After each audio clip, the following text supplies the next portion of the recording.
ಆದ್ಮೇಲೆ ನಮ್ಮ ಮುಂದಿರುವಂತಹ ವಾರ ಅಂತಂದ್ರೆ ಬುಧವಾರ ಜನವರಿ 10ರಿಂದ ಬರುವ ಮಂಗಳವಾರ ಜನವರಿ 16 ತನಕ ಇರುವಂತಹ ವಾರದ ಅವಧಿಯೊಳಗೆ ನಮ್ಮ ಭಾಗದ ಕಲಬುರಗಿ, ಬೀದರ್, ರಾಯಚೂರು, ವಿಜಯಪುರ, ಕೊಪ್ಪಳ, ಯಾದಗಿರಿ, ಬಳ್ಳಾರಿ, ಬಾಗಲಕೋಟ್, ನೆರೆಯ ಸೊಲ್ಲಾಪುರ ಜಿಲ್ಲೆಗಳು ಅಲ್ಲದೆ ಜಹೀರಾಬಾದ್ ತಾಲೂಕಿನೊಳಗ ವಾತಾವರಣದ ನಡವಳಿಕೆ ಹೆಂಗಿರಬಹುದಾಗ್ಯದ ಅನ್ನೋದನ್ನ ನಾವೀಗ ಗಮನಿಸೋಣಂತ.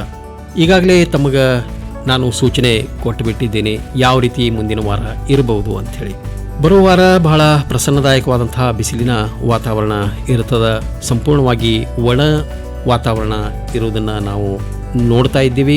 ತಜ್ಞರು ಹೇಳುವ ಪ್ರಕಾರ ಮಳೆಯ ಸಾಧ್ಯತೆಗಳು ಇಲ್ಲವೇ ಇಲ್ಲ, ಸ್ವಚ್ಛವಾದಂತಹ ಒಂದು ಬಿಸಿಲಿರ್ತದೆ. ಹೀಗಾಗಿ ತಾವು ಏನು ಈ ಸಮಯದೊಳಗೆ ಮಾಡ್ಕೊಳ್ಬೇಕು ಕೆಲಸಗಳನ್ನು, ಏನೇನು ಪ್ಲ್ಯಾನ್ ಮಾಡ್ತಾ ಇದ್ದೀರಿ, ಏನೇನು ಕೊಯ್ಲು ಮಾಡ್ತಾ ಇದ್ದೀರಿ, ಅವುಗಳನ್ನು ಒಣಗಿಸುವಂಥ ಒಂದು ಕೆಲಸ ಮತ್ತು ಸಾಗಿಸುವಂಥ ಒಂದು ಕೆಲಸ, ಎಲ್ಲ ಕೆಲಸಗಳನ್ನು ತಾವು ಮಾಡ್ಕೊಳ್ಳೋದಕ್ಕೆ ಈ ವಾರ ಬಹಳ ಅನುಕೂಲ ಒದಗಿಸಿ ಕೊಡುತ್ತದೆ.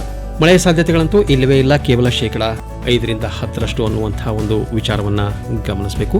ಇದು ಸ್ಥೂಲವಾಗಿಯೂ ಆಯಿತು ಮತ್ತು ವಿಸ್ತಾರವಾಗಿ ಜಿಲ್ಲಾವಾರು ಕೂಡ ಮಳೆಯ ಸಾಧ್ಯತೆಗಳ ಬಗ್ಗೆ ನಾನು ಹೇಳೀನಿ ಅಂಥೇಳಿ ಅಂದ್ಕೊಂಡ್ಬಿಡ್ರಿ. ಒಟ್ಟಿನೊಳಗೆ ಈ ವಾರ ಒಂದು ಒಳ್ಳೆಯ ಶುಭ್ರ ಬಿಸಿಲಿನ ವಾತಾವರಣವನ್ನು ನಾವು ನೋಡ್ಬೋದು. ಅಲ್ಲಲ್ಲಿ ಮೋಡಗಳು ಕಾಣಿಸ್ಕೊಳ್ಬೋದು, ಅದರ ಮೋಡದ ಪ್ರಮಾಣ ಅಂತೂ ಭಾಳ ಕಡಿಮೆ ಇರ್ತದ ಅಂಥೇಳಿ ತಜ್ಞರು ಹೇಳ್ತಾ ಇದ್ದಾರೆ. ಈ ವಾತಾವರಣದೊಳಗೆ ಬದಲಾವಣೆಗಳು ಆಗಬಹುದು. ಈ ಬದಲಾವಣೆಗಳನ್ನು ನಾವು ತಮ್ಮ ಗಮನಕ್ಕೆ ತರ್ತಾ ಇರ್ತೀವಿ. ಅದಕ್ಕಾಗಿ ತಾವು ಮೇಘ ಸಂದೇಶ ಯೂಟ್ಯೂಬ್ ಚಾನಲನ್ನು ಸಬ್ಸ್ಕ್ರೈಬ್ ಮಾಡಿರಿ. ಅಲ್ಲದೆ ಬೆಲ್ ಐಕಾನ್ ಮೇಲೆ ಕ್ಲಿಕ್ ಮಾಡಿದ್ರೆ ನಿಮಗೆ ನಾವು ಕಾಲಕ್ಕೆ ಬಿಡುಗಡೆ ಮಾಡುವಂಥ ಹೊಸ ವಿಡಿಯೋಗಳ ಸೂಚನೆ ಸಿಗ್ತದೆ ಮತ್ತು ಯಾವುದೇ ಮುಖ್ಯ ಮಾಹಿತಿ ಸೂಚನೆ ನಿಮ್ಮ ಕಣ್ ತಪ್ಪಿ ಹೋಗುವುದಿಲ್ಲ.